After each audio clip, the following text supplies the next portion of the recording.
আজারবাইজানের বাকুতে চলছে বিশ্ব জলবায়ু সম্মেলনের ২৯তম আসর। একদিনের বিরতি দিয়ে শুরু হয়েছে আসরের দ্বিতীয় পর্ব। এ পর্বে বাংলাদেশের নেতৃত্ব দিচ্ছেন পরিবেশ উপদেষ্টা সৈয়দা রেজওয়ানা হাসান। সম্মেলন স্থল থেকে এ বিষয়ে আলোচনাতে আমাদের সঙ্গে যুক্ত হয়েছেন মাহমুদ রাকিব। রাকিব, দ্বিতীয় পর্বে কোন বিষয়গুলো গুরুত্ব পাবে এবং আজকে এই মুহূর্তে আর কি চলছে সেখানে আনুষ্ঠানিকতা একটু জানতে চাই।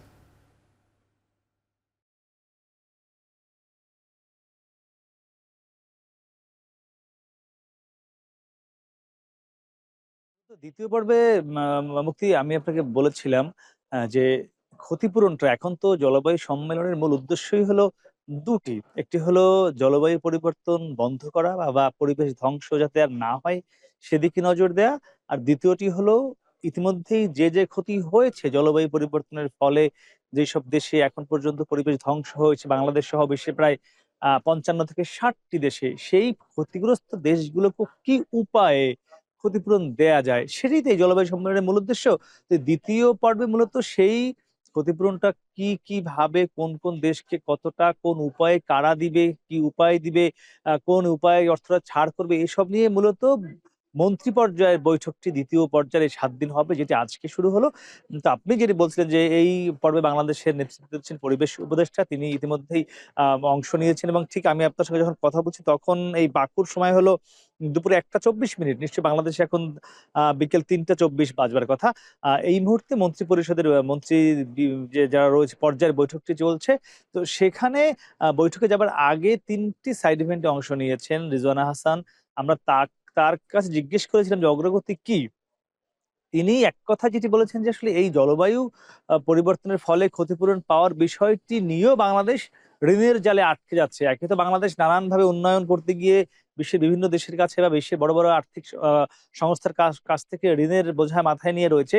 এর সঙ্গে এই জলবায়ু পরিবর্তনের ফলে ক্ষতিপূরণ দেয়ার নামেও মূলত উন্নত দেশগুলোকেও গরিব দেশগুলোকে নতুন করে ঋণের বোঝায় আটকে দিচ্ছে। কারণ বলা হচ্ছে যে আর্থিক ক্ষতিপূরণ দেয়া হবে লস অ্যান্ড ড্যামেজ এর আওতায় সেটিও দেয়া হচ্ছে ঋণ হিসেবে। কিন্তু বাংলাদেশের মতো যে ক্ষতিগ্রস্ত দেশগুলো আছে তারা মূলত এই মন্ত্রী পর্যায়ের বৈঠকে এটি বলবার চেষ্টা করছেন জোরালোভাবে যে এই ক্ষতিপূরণের নামে বাংলাদেশ বা অন্যান্য যেসব দেশ রয়েছে, দক্ষিণ আফ্রিকার বিভিন্ন দেশ রয়েছে। আপনি জানেন যে দক্ষিণ এশিয়ার আমাদের আশপাশের সবগুলো দেশ রয়েছে। তারা নতুন করে আর ঋণের বোঝা নিতে চান না। তারা চান যে স্থায়ীভাবে বা এককালীন অর্থ ছাড় চান। কিন্তু ঋণ চান না। তো সেটি এখন এখানে খুব জোরালোভাবে বলা হচ্ছে। তো সেটি আসলে কতটুকু আম সম্ভব বা কতটুকু বিশ্ব নেতারা সেটি মেনে নিবেন বা উন্নত বিশ্বের যেসব মন্ত্রীরা রয়েছেন তারা কতটুকু সায় দিবেন তা নিয়ে যথেষ্ট সংশয় রয়েছে।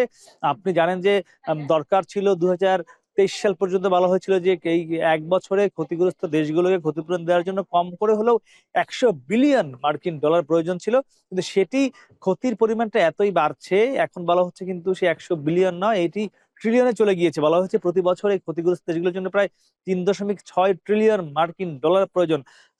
আমি আপনাকে একটা সহজ একটি পরিসংখ্যান বলি। বাংলাদেশে এই ২০২৪ সালে পর্যন্ত যে পরিমাণ বন্যা হয়েছে, প্রায় ৯ টি বন্যা হয়েছে। আপনি জানেন যে এই ২০২৪ সালের বন্যাতেই বাংলাদেশের ক্ষতি হয়েছে প্রায় $৫ বিলিয়ন। বুঝতেই পারছেন যে কি পরিমাণ ক্ষতি শুধুমাত্র বাংলাদেশেই হয়েছে। তো সেখানে $১০০ বিলিয়ন কিন্তু খুবই অল্পই পুরো বিশ্বের যে ক্ষতিগ্রস্ত দেশগুলো রয়েছে তাদের দেবার জন্য। সুতরাং ক্ষতিপূরণের পরিমাণটা বাড়াতে হবে। একই সঙ্গে দরকার সেটি এককালীন অর্থ ছাড়, কোনো ঋণ নয়। সেটি কিন্তু বারবার বলবার চেষ্টা করছেন দক্ষিণ এশিয়া সহ ক্ষতিগ্রস্ত দেশগুলো। এবং তারা বলছেন যে আর কত আসলে আলোচনার টেবিলে এটি চলবে, এটি এখন চূড়ান্ত একটি সিদ্ধান্ত হওয়া উচিত। একই সঙ্গে গত কপ সম্মেলনেও প্রায় কিন্তু $৭৬০ বিলিয়ন ক্ষতিপূরণ পাবার একটি প্রতিশ্রুতি দেওয়া হয়েছিল। এবার কিন্তু সেটি এখনো পর্যন্ত মাত্র $১৭ বিলিয়ন ক্ষতিপূরণ দেওয়ার একটি প্রতিশ্রুতি দিয়েছে সুইডেন। এছাড়া কিন্তু তেমন কেউ দেয়ওনি অন্যান্য কোনো উন্নত বিশ্বগুলো।